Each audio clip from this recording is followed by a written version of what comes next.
दिवाली जैसा जश्न, आतिशबाजी और एक दूसरे का मुंह मीठा करवाते दमवा दुंगा वासियों के लिए आज का दिन किसी उत्सव से कम नहीं है। पटाखों की धमाकेदार आवाज और लोगों की मुस्कान उनके द्वारा किए गए संघर्ष से मिली जीत को बयां कर रही है।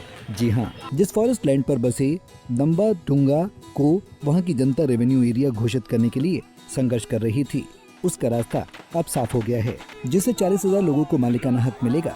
दमवा डुंगा की आबादी लगभग 40,000 है। नगर निगम के 3 वार्ड 35, 36 और 37 वार्ड यहाँ पर हैं। यहाँ के लोग लंबे समय से मालिकाना हक की मांग कर रहे थे।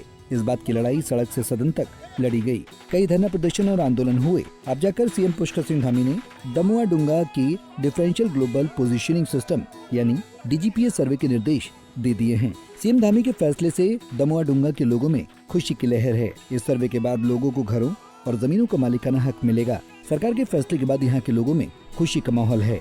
लोगों ने पंचक्की चौराहे पर आतिशबाजी और मिठाई बांटकर सरकार के फैसले का स्वागत किया। सर, ये जो 2019 से रुका था मामला, तो सर्वेक्षण की प्रक्रिया आरंभ होनी थी। किन्हीं कारणवश, क्योंकि ग्रास रूट लेवल पे जो है कंजेस्टेड होने के कारण तो ये था कि नियम की इसमें फीता ऐसा नहीं लग पाएगा, इसलिए इसको कैंसिल कर दिया गया था उस समय।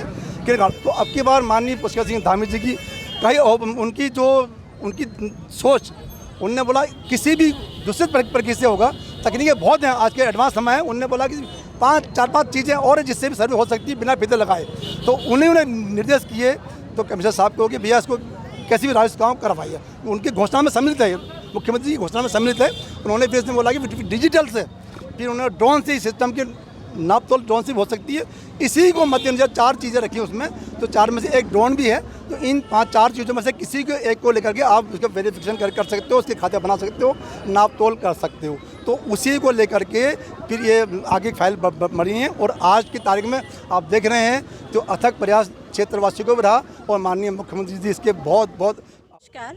और आज का दिन बहुत खुशनवा दिन है। मतलब आज वाकई में जैसे 3 पीढ़ियां संघर्ष करती हुई आई और कहीं ना कहीं मुझे भी 6 महीने या 7 महीने का मेरा कार्यकाल रहा, तो उसमें भी एक मौका मुझे भी मिला, चाहे वो बोर्ड मीटिंग के माध्यम से इस मालिकाना हक को रखने का मिला। इसलिए मैं सभी लोगों को धन्यवाद देना चाहती हूँ। और हमारे सभी 3 वार्डों के पार्षद और पनियाली का भी एक थोड़ा सा क्षेत्र हमारे उसमें है, तो उन सभी नागरिकों को सभी को बहुत बहुत शुक्रिया। सरकार के इस फैसले के बाद हल्द्वानी नगर निगम के मेयर गजराज सिंह बिष्ट ने कहा कि दमवा डुंगा में धारा 48 की अधिसूचना जारी हो गई है, जिससे दमवा डुंगा क्षेत्र के निवासियों के लिए आज का दिन ऐतिहासिक बन गया है। आज मैं बहुत ही भाव विभोर हूँ। दमवा डुंगा जवाहर ज्योति के जो सालों का संघर्ष था, वहाँ के लोगों का, वहाँ की जनता का, जिसे हम सालों से संघर्ष कर रहे थे। कई सरकारें आई, कई सरकारें गईं, लेकिन माननीय मुख्यमंत्री पुष्कर सिंह धामी जी ने जो आज काम किया है और उस पूरे क्षेत्र को राजस्व गांव घोषित करवाने में अहम भूमिका निभाई है, मैं माननीय पुष्कर सिंह धामी जी का पूरे नगर निगम क्षेत्र की ओर से, हल्द्वानी की जनता की ओर से, दमवा डुंगा जवाहर ज्योति की जनता की ओर से बहुत बहुत हार्दिक धन्यवाद करता हूं कि उन्होंने इस काम को किया है। हमने जो निगम चुनाव में जो वादा किया था कि हम जल्दी से जल्दी इसे राजस्व ग्राम घोषित कराएंगे, वो आज पूरा हुआ।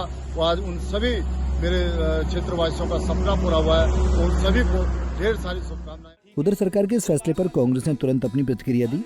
कांग्रेस ने कहा कि नैनीताल हाईकोर्ट में जनहित याचिका के चलते सरकार बैकफुट पर आ गई है। ये सरकार कोर्ट में हमारे से लड़ती रही कि दमवा डुंगा को मालिकाना हक ना मिले। तो इनकी अगर मंशा साफ थी, क्यों वो हमसे कोर्ट में लड़ती रही? तो पहले दिन ही कह देती नहीं जी हाँ ठीक है। जो बात आज सर्वे माननीय प्रधानमंत्री जी ने, आज की टेक्नोलॉजी कहां पहुंच गई है, उन्होंने उस टेक्नोलॉजी का हवाला देते हुए लिखा है कि पूरे अर्बन एरियाज में सर्वे करा के जो है लोगों की प्रॉपर्टी को चिन्हित करेंगे। जब सरकार को अपने लिए प्रॉपर्टी चाहिए होती है तो वो ड्रोन के माध्यम से इलीगल कमेटी बना के वो काम कर लेती है। लेकिन जहां लोगों को मालिकाना हक देने की बात होती है तो सरकार एक पटवारी की रिपोर्ट में कि यहाँ पर सर्वे नहीं हो सकता है, चूंकि घनी आबादी। फिलहाल दमवा डुंगा के लोगों के लिए मालिकाना हक मिलने की राह खुल गई है। क्षेत्र में रिकॉर्ड ऑपरेशन की प्रक्रिया शुरू करने के लिए अधिसूचना जारी हो गई है। यहाँ 3 वार्ड में रहने वाले 30 से 40,000 लोगों को जमीन पर मालिकाना हक दिलाने के लिए सर्वेक्षण की प्रक्रिया जल्द शुरू होगी। पंजाब केसरी टीवी के लिए हल्द्वानी से तारा जोशी की रिपोर्ट।